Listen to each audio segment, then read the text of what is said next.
주 앞에 나와 예배하는 우리 모든 성도들에게 하나님의 위로하시는 축복이 늘 함께 하시기를 간절히 축복합니다. 우리가 지난 주간 명절을 보냈는데 우리 성도님들은 한가위 명절을 잘 보내셨는지 모르겠습니다. 어떤 가정들은 온 가족들이 모여서 풍성한 은혜를 누리는 고백하는 가정들이 있었는가 하면 어떤 가정들은 아쉬움으로 조금은 외롭게 지내신 가정들이 계실 것입니다. 저희 가정도 올해 추석은 어머님이 서울에 계셔서 내려오지 못하시고 저희 가족들만 조촐하게 보냈습니다. 이런 명절은 처음이었던 것 같습니다. 찾아가는 사람도 맞아들이는 사람도 서로 부담이 되는 명절이었던 것 같습니다. 이런 명절을 보내고 나니까 참 예전에 보냈던 명절이 그립기도 하고 참 귀하였다, 소중하였다라는 생각을 갖게 됩니다. 명절은 먼 거리를 오가며 부산스럽게 음식을 장만하고 나눠 먹고 헤어져 버리는 그런 시간들이 아니었던 것 같습니다. 명절은 가족들이 서로 사랑을 확인하고 격려하고 위로하고 그래서 새 힘을 얻어서 세상으로 나가는 그런 귀한 시간이었던 것 같습니다. 경쟁사회에서 내가 사랑받고 있는 존재라는 거예요. 어떤 자격이나 조건을 갖추어서 사랑받는 것이 아니라 내 존재 자체로 존귀함을 받을 수 있는 그런 귀한 사람이라는 것을 확인하여서 그것이 내 삶의 고백이 되고 능력이 되고 자존감이 되어서 세상에 나가 새로운 삶을 이어나갈 수 있는 그런 용기를 얻는 것이 명절이 아닌가 생각을 해봅니다. 사랑이 있기에 가족들이 서로를 위로할 수 있습니다. 진정한 사랑이 사라져버리면 가족들조차도 큰 어려움을 겪게 되는 것이 우리들의 모습인 것 같습니다. 이번 명절에 특별히 그런 사건 사고들이 많았던 것 같습니다. 매형을 또 부모님을 못되게 했던 그런 사건들이 기억이 납니다. 성도 여러분, 명절이라 할지라도 우리가 주의 사랑을 잃어버린다고 한다면 이 땅은 하나님의 참된 평안을 회복할 수 없습니다.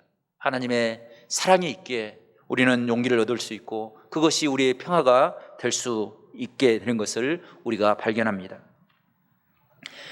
김일권 목사님이라는 분이 책을 한 권 썼는데 일어나라 내 딸아 라는 제목의 책입니다. 이 책은 목사님이 뇌성마비 딸을 얻게 되었습니다. 그 딸을 붙잡고 그 딸을 일으켜 세우기 위해서 눈물로 살았던 그 삶의 모습을 감동수기로 기록한 책입니다. 딸이 태어난 지 3일 만에 뇌성마비라는 진단을 받게 되었습니다. 의사들의 선고로 인해서 많은 사람들이 염려해 주었지만 목사님은 결코 절망하지 않고 기도로 마음을 붙잡았습니다. 장애아를 키운다는 것 결코 쉬운 일이 아닙니다. 여느 장애아를 둔 가정처럼 이 목사님의 가정도 큰 어려움들을 많이 겪었습니다. 교회에서조차도 성도들이 목사님의 가정에서 장애아를 두었다는 사실 때문에 정죄 어린 시선을 가지고 바라보았습니다. 그래서 교회마저 사임하게 되었습니다. 하지만 목사님은 그것 때문에 절망하지 않았습니다. 사랑으로 극복하기 위해서 노력했습니다. 굳어져가는 딸의 근육을 사랑의 손길로 회복해 주었습니다. 선진 물리치료법 때 배우고 발끝에 촉각을 잃어버리지 않기 위해서 그것을 유지하기 위해서 딸과 오랜 시간 자갈길을 걷기도 하였습니다. 하루에 수백 번씩 단어를 주입하고 언어 훈련을 시켰습니다. 비로소 5살이 되었을 때 엄마 아빠라는 단어를 이야기할 수 있었습니다. 얼마나 그 엄마 아빠의 이야기를 듣고 감격을 했는지 모릅니다. 하루에 수십 번씩 그 딸을 붙잡고 기도하고 고백했습니다. 엄마 아빠는 우리 승희를 사랑한단다. 예수님도 엄마 아빠보다 더 큰 사랑으로 우리 승희를 사랑하고 있단다 라는 이야기를 들려주었습니다. 밤마다 딸의 상상력과 지능 개발을 위해서 동화책을 읽어주었습니다. 그 노력 때문에 아이는 점점 정상에 가까운 모습으로 성장하게 되었습니다. 장애들이 사라지게 되었습니다. 그 모습을 바라보고 우리 어진들이 정말 기적적인 일이라고 축하를 해 주었습니다. 그 이후 목사님은 동화 작가로 데뷔를 했습니다. 그리고 자신이 경험했던 그 경험을 토대로 해서 한국특수교육연구소라는 연구소를 설립하였습니다. 그곳에서 뇌성마비, 자폐증, 정신지체, 다운증후군, 또 학습장애를 가지고 있는 자녀들과 부모님들을 돕기 위해서 노력하고 계신다는 것입니다. 목사님이 책에 마지막에 이런 글을 썼습니다. 남들은 우리 승희를 모두가 다 애물단지로 여기고 그를 기피했는지 모르지만 우리 승희는 태어날 때부터 우리 가정의 보물단지였습니다. 사랑이 얼마나 크고 놀라운 힘을 가지고 있는지, 주님의 사랑이 우리에게 얼마나 큰 은혜를 베푸는지 깨닫게 해 주었습니다. 사춘기를 지나면서 다소 굼뜬 동작과 학업 부진으로 해서 힘겨워할 때 그 쓰라린 가슴을 주님께서 어루만져 주시고 하나 되게 해주시고 더 큰 사랑을 베풀 수 있도록, 그 더 큰 사랑을 열망할 수 있도록 하나님께서 은혜를 베풀어 주셨습니다 라고 고백하였습니다. 저는 이 책을 읽으면서 그런 생각을 해보았습니다. 우리가 세상을 살아갈 때 우리는 항상 내가 무슨 일을 했던 것처럼, 나 혼자 모든 일을 해왔던 것처럼 그렇게 생각하고 고백하고 살아갑니다. 하지만 우리의 삶을 돌이켜보면 우리의 삶 가운데는 내 힘으로, 내 능력으로 해왔던 것들이 그렇게 많지 않는 것 같습니다. 부모의 사랑, 주님의 사랑이 있기에 우리는 이 힘들고 어려운 세대를 절망하지 않고 새로운 소망을 품고 살아갈 수 있게 되었다는 것입니다. 성도 여러분, 이 주일을 통해서 주의 성전에서 하나님의 사랑을 우리 모두가 다시 한번 깨닫는 귀한 복이 있기를 간절히 축복합니다. 그래서 이 힘들고 어려운 세상 가운데 절망하지 아니하고 하나님의 소망으로 승리하는 복된 귀한 삶을 살아가는 우리 모든 성도들이 될 수 있기를 간절히 축원합니다.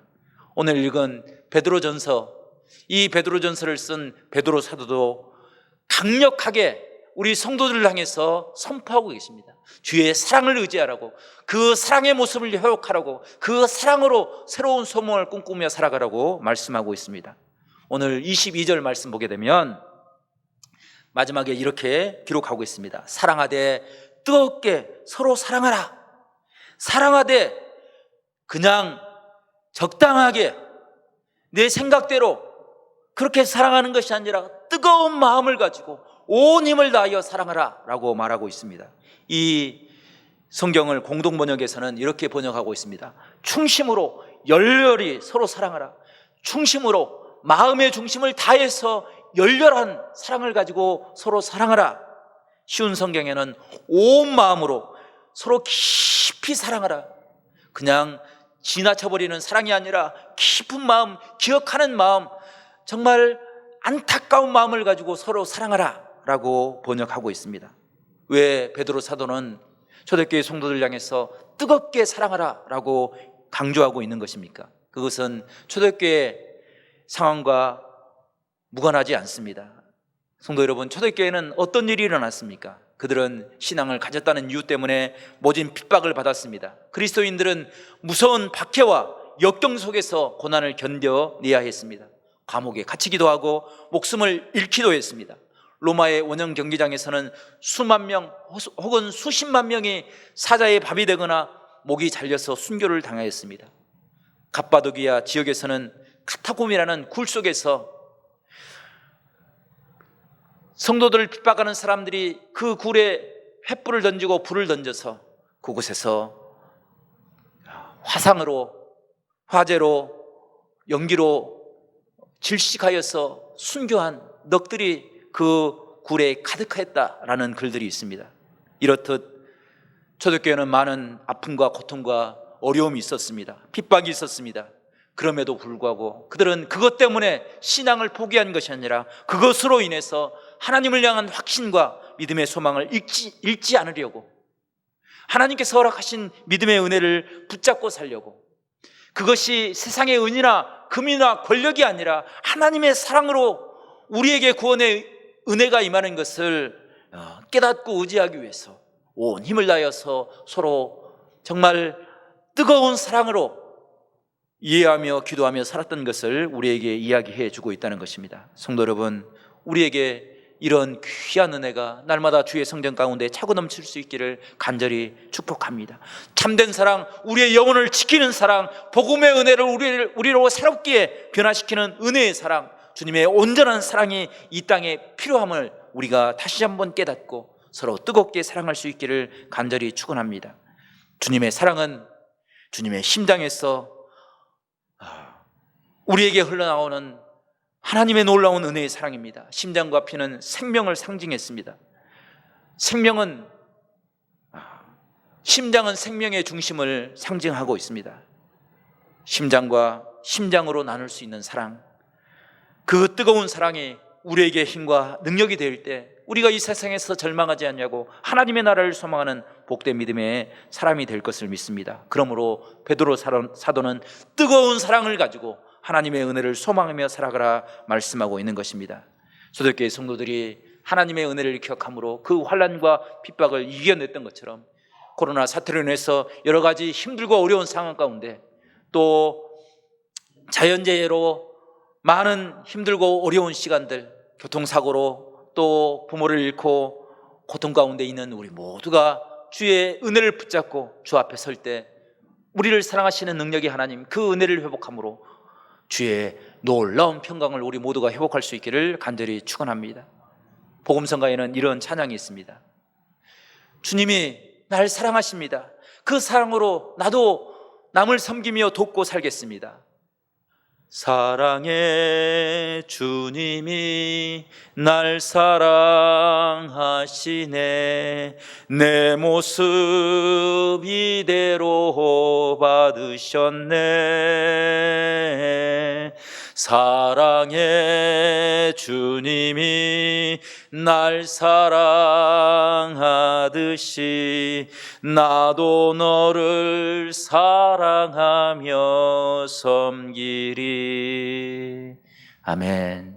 주님이 우리를 사랑하신 것은 우리가 어떤 자격을 갖추었기 때문이 아니라 우리의 부족하고 어리석은 이 모습대로 우리를 사랑하여 주셔서 하나님의 자녀 삼아주시고 주의 성전에서 하나님을 깨달을 수 있도록 큰 뜨거운 사랑의 은혜로 우리와 함께 하심을 찬양하고 있습니다. 우리도 그런 사랑으로 가정을 섬기고 교회를 섬기고 만나는 모든 사람들에게 하나님의 은혜를 증거할 수 있는 복된 믿음의 사람들이 될 수 있기를 간절히 축원합니다. 우리가 전해야 될 하나님의 사랑은 어떤 사랑입니까? 첫 번째, 주님의 사랑은 생명을 잉태하는 사랑이었습니다.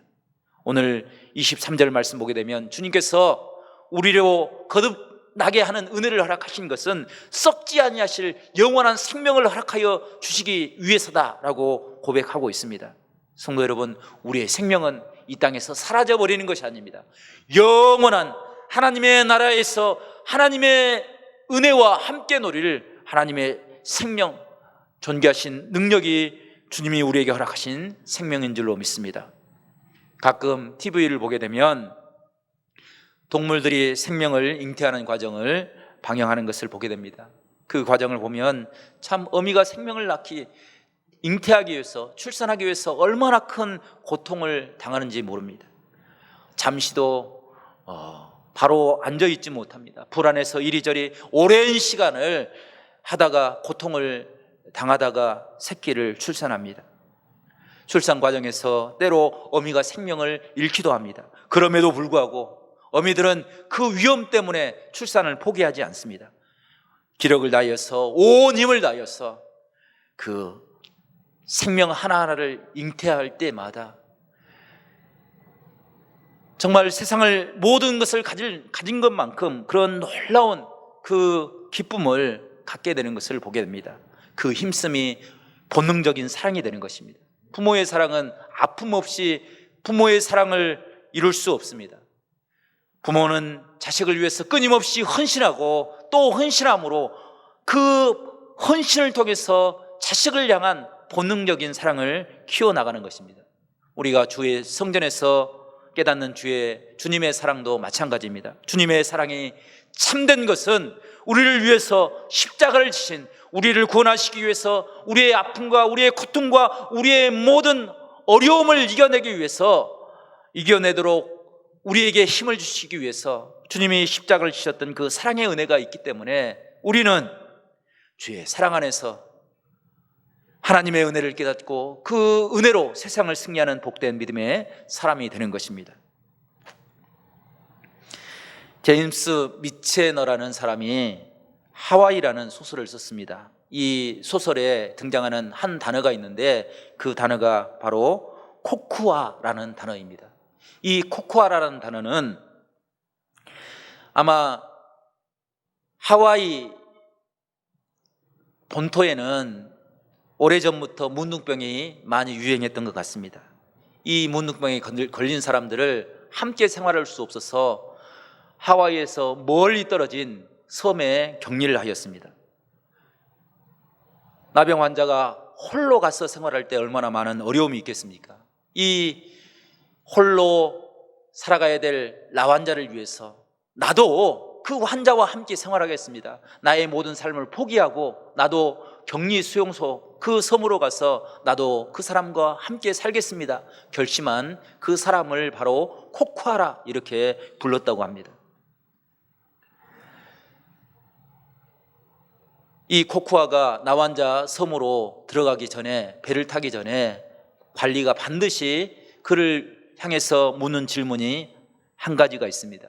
그것은 지금 당신이 하는 것이 무엇을 위해서 하는지 분명히 알고 있습니까? 라는 질문입니다. 본토에서 격리 섬으로 들어가게 되면 그 섬을 나올 수가 없습니다. 죽을 때까지, 생명이 다하기까지 그곳에서 지내야 됩니다. 그곳에 들어가게 되면 나병 환자들과 함께 생활을 해야 되기 때문에 나병의 전염의 위험이 있었습니다. 그럼에도 불구하고 그 나병 환자를 위해서 헌신하고 그를 사랑으로 대하고 살겠습니다 라는 결심을 하는 사람, 그 사람들이 코쿠아라는 것입니다. 우리가 죄인 되었을 때 주님께서는 우리 성도들을 향해서 우리를 위한 코쿠아라 선언하고 계십니다.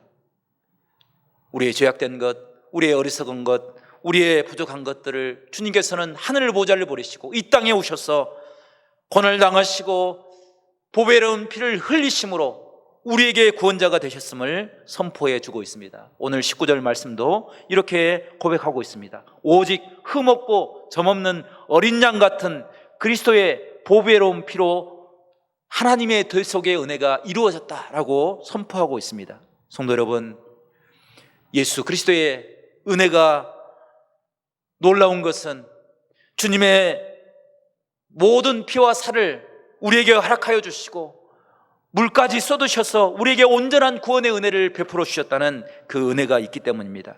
갈보리 언덕에서 흘리신 사랑이 우리에게 구원이 되었습니다. 그 심장에 꽂혔던 창구멍으로 흘러나온 그 피가 우리에게 구원의 능력이 되었습니다. 우리를 다시 일으키는 은혜가 되었습니다. 우리에게 생명을 허락하는 축복이 되었습니다. 성도 여러분, 그 사랑이 있기에 우리는 주의 성전에 올 때마다 주의 이름을 찬양할 수 있고 주의 은혜 앞에 엎드려 기도할 수 있고 우리의 부족함을 주님 앞에 온전히 내려놓고도 다시 새로운 소망을 꿈꿀 수 있는 은혜를 회복할 수 있는 것입니다. 성도 여러분, 우리에게 주님의 뜨거운 사랑이 있음을 우리 모두가 깨달을 수 있기를 간절히 축복합니다.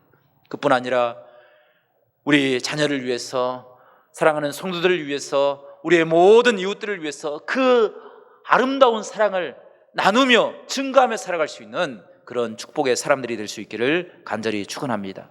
성도 여러분, 명절을 보낼 때마다, 가족들이 모일 때마다 이 사랑으로 하나 될 수 있는 은혜가 있기를 간절히 바랍니다. 한 시간, 하루 이틀 모여서 먹고 마시고 끝나버리는 시간이 아니라 주님의 은혜를 기억함으로, 주님이 우리를 위해서 십자가를 지셨던 그 놀라운 은혜를 기억함으로, 우리의 구원이 뒤에 보혈에 있음을 깨달음으로 하나 되어서 하나님을 섬기는 복된 은혜의 가정들이 될 수 있기를 간절히 축원합니다. 두 번째로, 주님의 사랑은 우리로 새로움을 결단하는 은혜 가운데 거하게 합니다.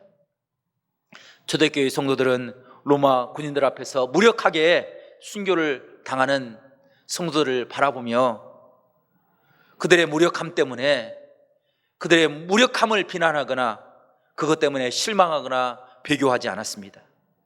오히려 그 무력함 가운데서도 믿음을 굳건히 지켜나갔던, 믿음을 포기하지 않냐고 하나님의 은혜를 바라보고 하늘을 바라보았던 그들의 위대한 신앙의 모습을 깨닫고 하나님의 은혜 앞에 서게 되었습니다.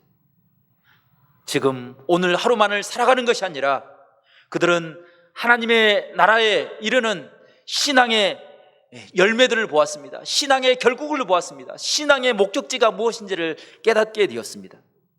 초대교회의 성도들은 현재를 살아가는 사람일 뿐 아니라 하늘을 사는 사람들이었습니다. 하늘 사람들이었기 때문에 그들은 절망하지 아니하고 하나님의 은총을 바라보았습니다. 그들 안에 예수 그리스도의 은혜가 얼마나 크고 놀라운지를 깨닫고 그 은혜로 자신들의 심령을 가득 채워나갈 때 그들 안에 하나님의 놀라운 새로움의 역사가 시작될 수 있었습니다. 오늘 읽지 않았지만 베드로전서 1장 9절 말씀 보게 되면 믿음의 결국은 곧 영혼을 구원받음이라 라고 기록하고 있습니다. 성도 여러분, 믿음의 마지막은 우리의 영혼이 구원받고 하나님의 나라를 소유하는 것, 그것이 참된 믿음의 모습입니다. 안개 낀 어느 날 미국인인 데일 베텐호르프라는 사람이 자신의 삶을 돌아보고 절망 가운데 빠졌습니다. 마약 중독으로 오랜 시간을 지내오며 그의 영혼이 황폐되었습니다. 그 황폐된 모습 때문에 가정이 깨어지고 결혼이 실패하였습니다. 가족들에게 버림을 받았습니다. 자신의 모습을 볼 때 더 이상 살만한 가치가 없다는 사실을 깨닫고 그는 목숨을 스스로 끊기로 작정을 하였습니다. 다리 위에 올라가서 윌라메트라는 강에 자신의 투신하기로 마음을 먹었습니다. 그런데 그 강에는 늘 보트 경기를 연습하는 한 팀이 있었는데 그 팀의 이름이 핑크 페닉스라는 팀이었습니다. 이 팀은 유방암을 경험했던 사람들, 유방암에서 치료를 받았던 사람들이 만든 이색적인 팀이었습니다. 그들은 하루도 쉬지 않고 그 다리를 거슬러 올라가는 연습을 했습니다. 이 강에 데일이 자신의 몸을 던졌을 때 페닉스라는 팀이 전속력으로 달려가서 데일을 구했습니다. 그 팀원들은 데일을 이해할 수 있었습니다. 그들은 유방암을 앓으면서 삶의 마지막 순간에 부딪혔을 때 얼마나 인간이 연약한지를 깨달았습니다. 그 절망의 두려움이 얼마나 크고 아픈지를 알게 되었습니다. 그래서 데일을 위로하고 그에게 새로운 소망을 가르쳐주기 위해서 후원회를 조직했습니다. 병원을 찾아가서 그의 손을 어루만졌습니다. 그런데 놀라운 것은 그 친정한 위로, 뜨거운 사랑이 그 황폐한 영혼 가운데 빠져 있었던 데일을 회복시켜 주었습니다. 마약 중독자 재활 훈련에 들어가서 자신의 모습을 새롭게 재활했습니다. 딸과의 관계도 회복이 되었습니다. 재활센터에 있을 때 그는 새로운 소망을 꿈꾸게 되었습니다.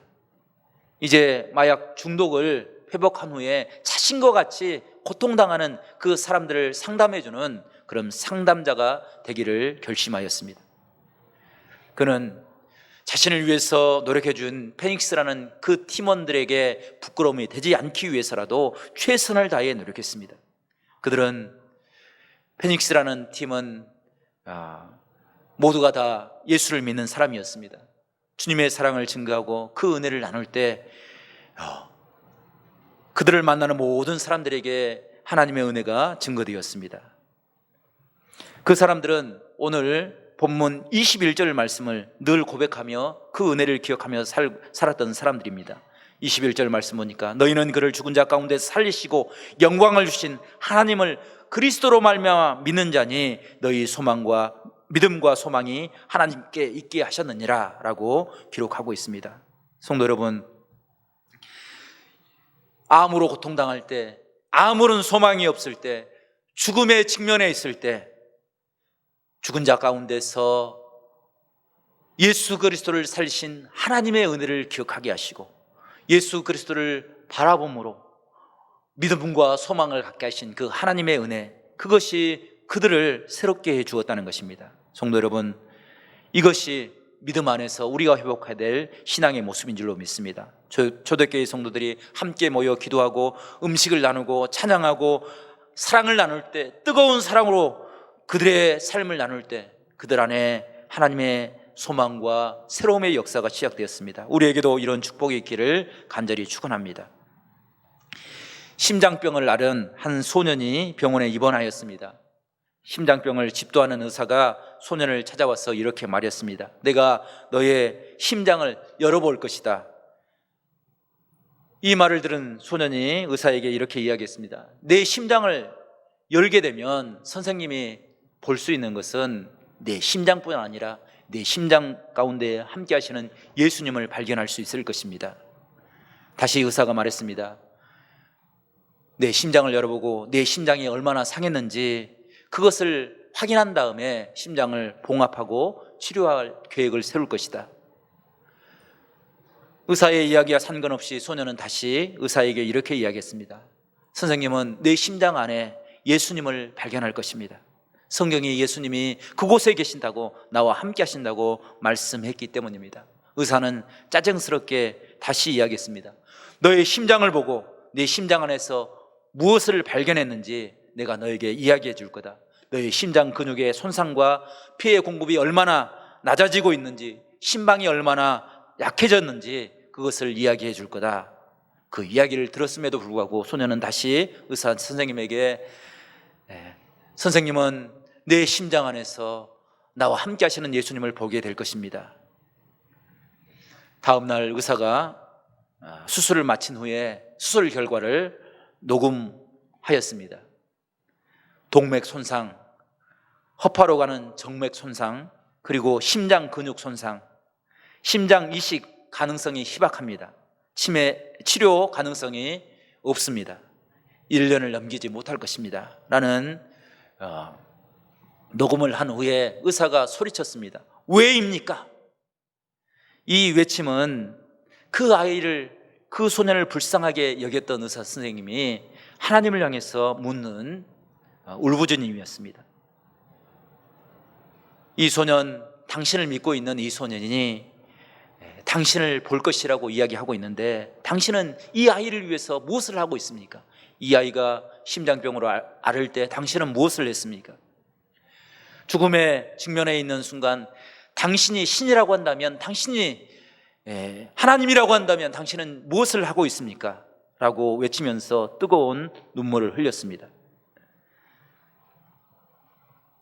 의사는 몇 달 안에 그 아이의 생명이 닿을 것을 알았습니다. 그것을 바라보면서 의사가 안타까운 마음을 가지고 다시 하나님과 대화하기 시작했습니다. 그런데 하나님께서는 그 아이를 통해서 하나님의 사랑이 얼마나 크고 놀라운지를 깨닫게 되었습니다. 만약 그 아이가 하나님조차 없었다면, 예수님조차 믿지 않았다면 그 아이가 겪게 될 절망과 좌절과 아픔이 얼마나 크게 될까요?